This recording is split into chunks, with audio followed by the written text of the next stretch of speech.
లేదు, సిద్ధపడిన వారిని లోపలికి తీసుకొని వెళ్ళిపోయాడు. హల్లెలూయా, దేవునికి మహిమ కలుగును గాక. So you should have the preparation. నీకు సిద్ధపాటు ఉండాలి. నీకేముండాలండి?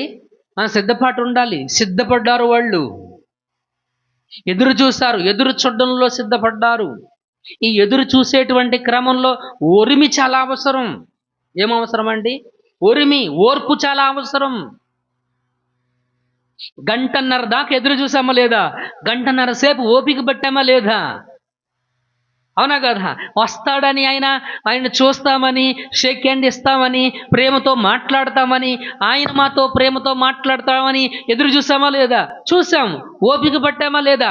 చలి తట్టుకున్నాం, వర్షం తట్టుకున్నాం, అన్నిటినీ తట్టుకొని చూసామా లేదా? అందుకని ఈ విశ్వాసం, వాళ్ళు యేసుక్రీస్తునందు వారు కలిగి ఉన్న విశ్వాసం వారికి ఎంతటి ఓర్పునిచ్చిందో చూడండి మిత్రులారా. 5వ అధ్యాయమే తీయండి ఒకసారి. రోమపత్రిక 5వ అధ్యాయం, రోమపత్రిక 5వ అధ్యాయం 3వ వచనం. అంతేకాదు, శ్రమ ఓర్పు పరీక్ష నిరీక్షణను కలుగు చేయనియని శ్రమల యందు అతిశయపడుదుము. యేసుక్రీస్తునందు ఉన్న విశ్వాసం మనకేం కలుగు చేస్తుంది? నిరీక్షణ కలుగు చేస్తుంది. నిరీక్షణ మాత్రమే కాదు, ఓర్పు కలుగు చేస్తుంది, సహనాన్ని మనకు కలుగు చేస్తా ఉంది. యాకోబు చెప్తాడు అనుకుంటా ఆ మాట. యాకోబు పత్రిక తీయండి ఒక్కసారి.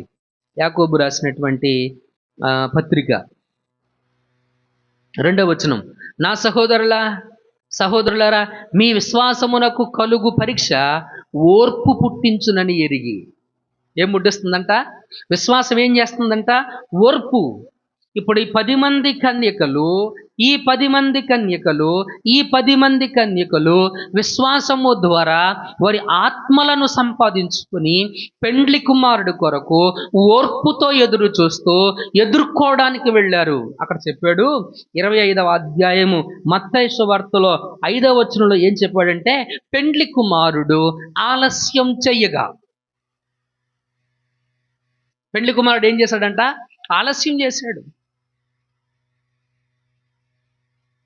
మరి ఆలస్యమైనప్పుడు వీళ్ళు జాగారం చెయ్యాలిగా. ఎస్, వీళ్ళు జాగారం చెయ్యాలి కదా. వీళ్ళు ఓర్పుతో పెండ్లి కుమారుడి కోసం ఎదురు చూశారు. హల్లెలూయా, దేవునికి మహిమ కలుగును గాక. 2 విషయాలు మనం నేర్చుకున్నాం. 1, విశ్వాసము వలన మన ఆత్మను మనం సంపాదించుకుంటాం.